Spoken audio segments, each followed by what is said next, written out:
其实现在的年轻人已经被洗脑到非常正统了，这是党国教育。我从小以及我的家人也是受党国教育长大的。中共跟中国是密不可分的，这是所有中国人的共业。中国人就等于中共，没有办法分开的。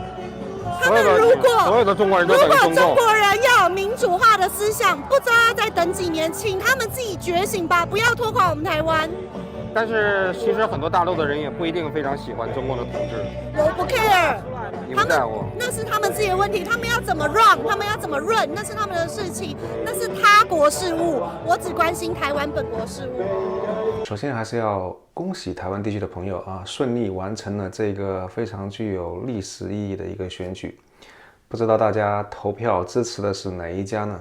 我本人对于几个候选人的好感度排名的话，柯文哲第一，然后萧美琴第二，赖清德排第三。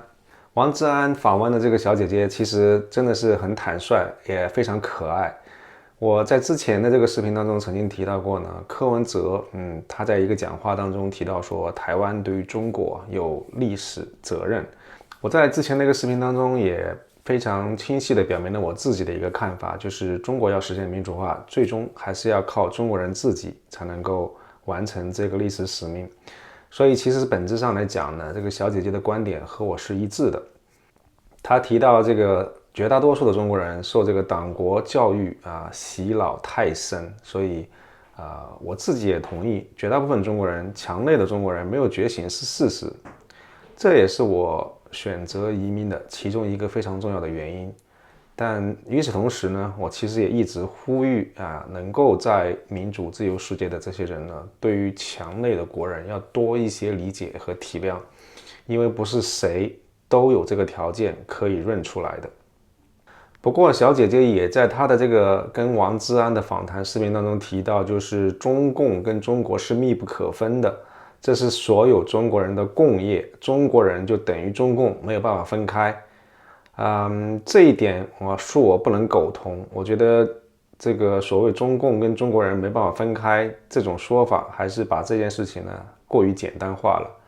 而且这个也正是共产党跟哈马斯他们最希望能够看到的结果，就是我们跟人民是血肉不可分的。所以我相信这个真的是他们最希望看到的一个效果了。另外小姐姐说我们这个中国人慢慢觉醒就好了，不要拖累台湾听到这一句话，我感觉其实还是有那么一些不是滋味听上去还是有一点点难过就暂且抛开言语上的是非不谈我觉得中国怎么样民主化，怎么样实现这个历史性的一个转变不依靠外力要靠中国人自己觉醒，我觉得从中国人的角度来看没有什么问题。但是台湾人是不是也可以这样去认为，就是觉得说我们顾好自己的事情就好了，我们顾不上中国人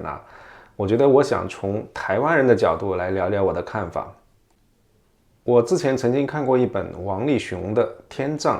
在这本书当中其实是描述了西藏在中印两个大国之间这种身不由己任人摆布的一个宿命。台湾的处境当然是远非西藏可以相比的，对吧？因为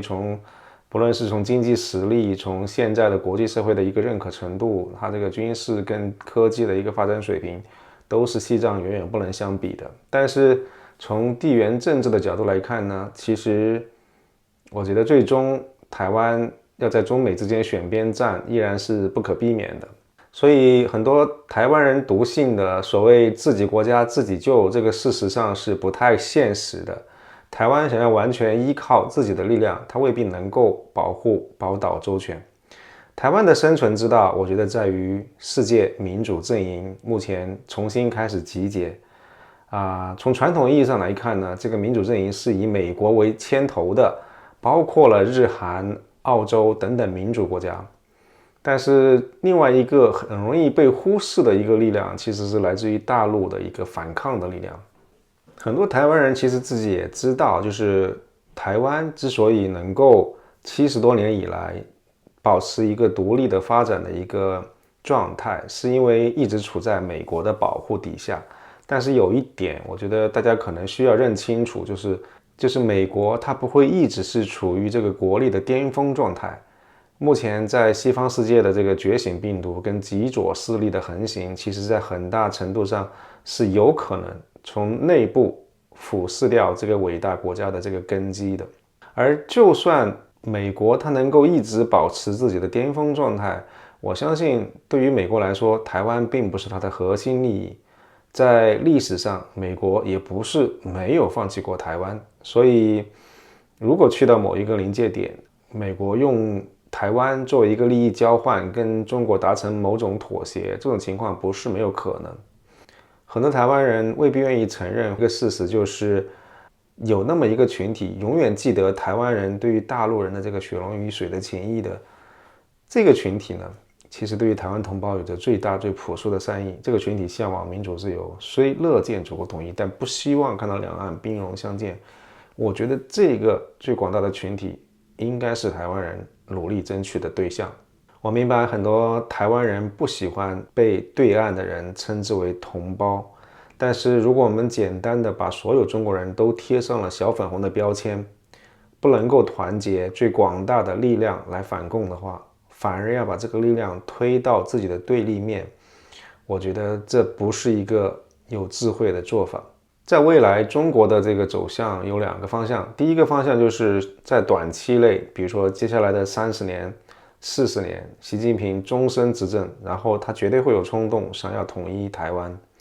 那中国如果一日不实现民主化，台湾也永远不可能安全。虽然中国的民主化最终是要靠中国人自己来实现，这个没有问题，但是台湾支持这个反抗的力量实际上就是在自助。就比如说俄乌战争当中，乌克兰支持普京的这个反对力量开辟第二战线，是不是就可以非常大的减轻正面战场面临的压力呢？第二个走向我觉得是很清晰的，就是长远来看，中国不会一直是在习近平的治下。如果一旦中国实现了民主化，是不是就一定会放弃统一台湾这种想法呢？未必是这样，因为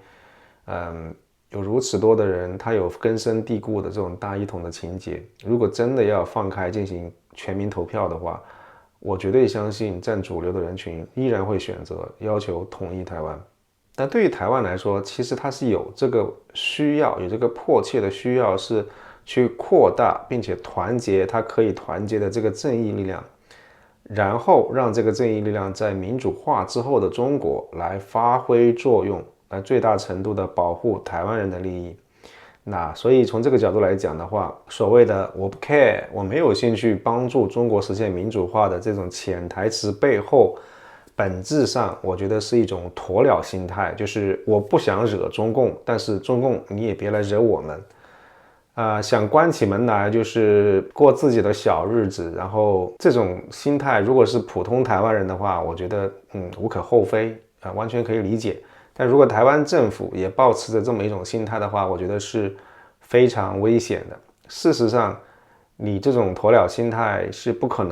能够遂愿的，因为你不惹他，不代表他就真的不会来惹你。我觉得对于台湾人来说，主动担当起自己的历史责任，在华人世界里面引领民主化的潮流，这个才是正途。感谢您收看今天的视频，祝您有心情愉悦的一天，请记得点赞并订阅我的频道，谢谢。